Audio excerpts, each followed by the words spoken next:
Coming up on today's news, WWE are still yet to decide on who's winning the Money in the Bank matches, loads more NXT call-ups soon, and a WWE return in a dark match, and my review of last night's SmackDown. Subscribe and enable notifications for daily wrestling news. But seriously, subscribe.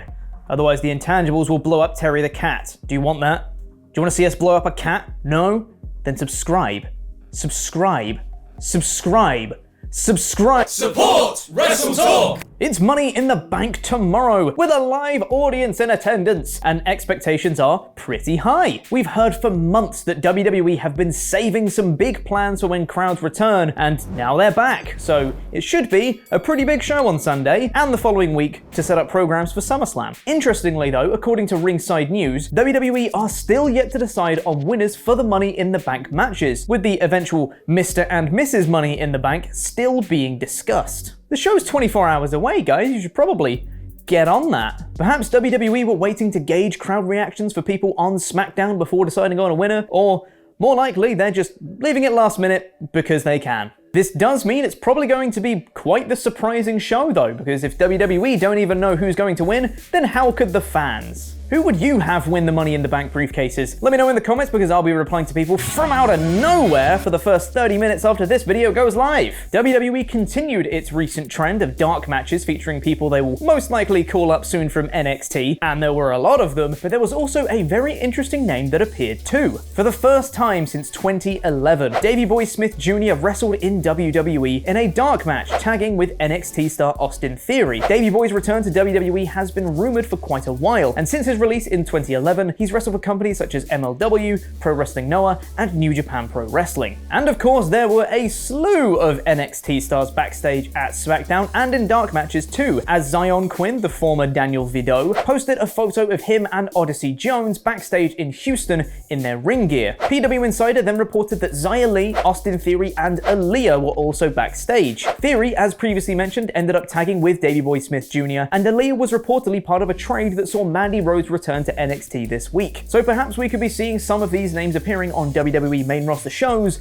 before long. It's been a public secret for a little while that one of the big ideas is to have Roman Reigns versus The Rock at WrestleMania 38, which in fairness is probably one of the biggest matches WWE can put on with their current roster. In the Wrestling Observer newsletter, Dave Meltzer revealed that WWE have a backup plan of having Rocky take part in a tag match if he needs protecting in the match due to his film career. If concessions have to be made regarding Rock and movies and injury fears, they do Reigns and an Uso versus Rock and an Uso. An Uso in every corner. And now it's time for my review of last night's episode of SmackDown featuring the return of fans in about 5 minutes. Thank you for being an awesome pledge hammer on Patreon, Zarjeth. You can get your own shout out by visiting us at patreon.com/WrestleTalk. The show started with a brilliant video package, welcoming back fans after a year and a half of being away, showcasing all the moments in WWE history where fans played an integral part in it, and it genuinely got me a little bit emotional. WWE video packages are the best. And the show kicked off with Vince McMahon himself, who came out and just said, "Where the hell have you all been?" and then walked off.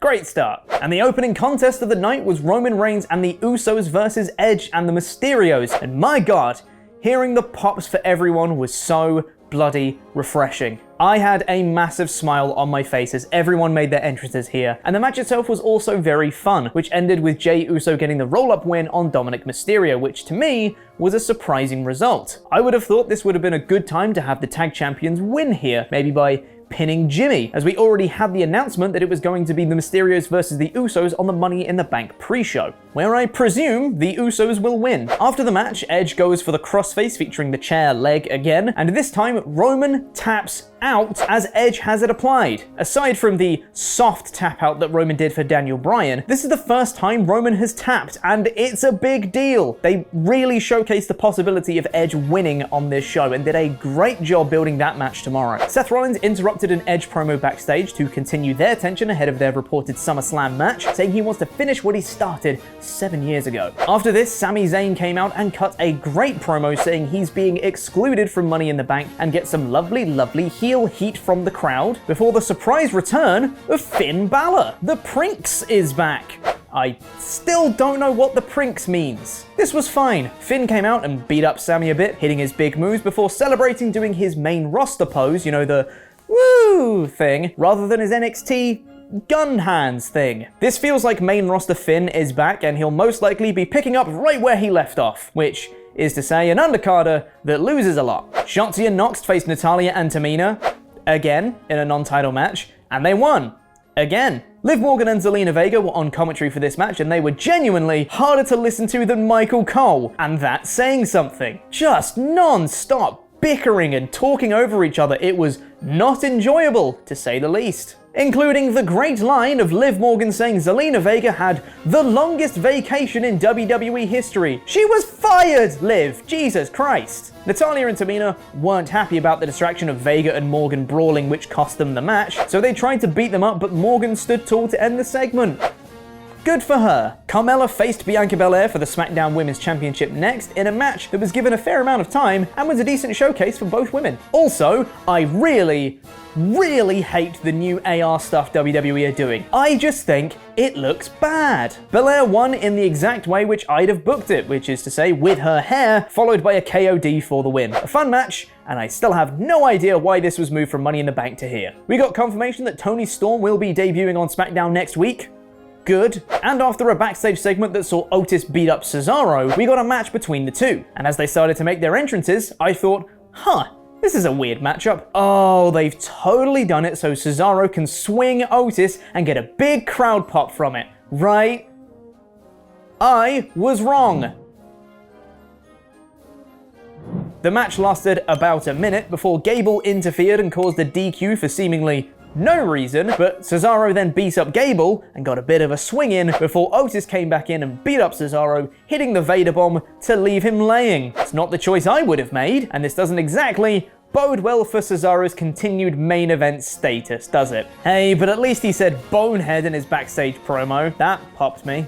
Paul Heyman backstage cuts a nice promo about Edge, saying he's going to atone for his sins at Money in the Bank before he's interrupted by Big E. Nice. A little bit of tension between the Money in the Bank winner, perhaps? Who knows? Baron Corbin comes out next, looking like the most disheveled man in the world. I never thought I'd say it, but I'm loving Corbin's character right now. I think it's so much fun. But WWE actually still made him the heel this week, which was a nice change. Instead of me thinking he's just being bullied all the time. He was interrupted by Kevin Owens and started doing some backhanded insults to him. Corbin revealed he'd set up a Corbin fund to get him through these hard times, which, props to WWE, is an actual site with just an image on it. He then said Owens has money because he clearly doesn't spend anything on his wardrobe before Owens gave him a stunner. If this is what you're going to use Corbin for, I'm all for it, this was fun. Then came the main event of Big E versus Shinsuke Nakamura versus Kevin Owens versus Seth Rollins for momentum ahead of Money in the Bank. And while this was fun, it felt quite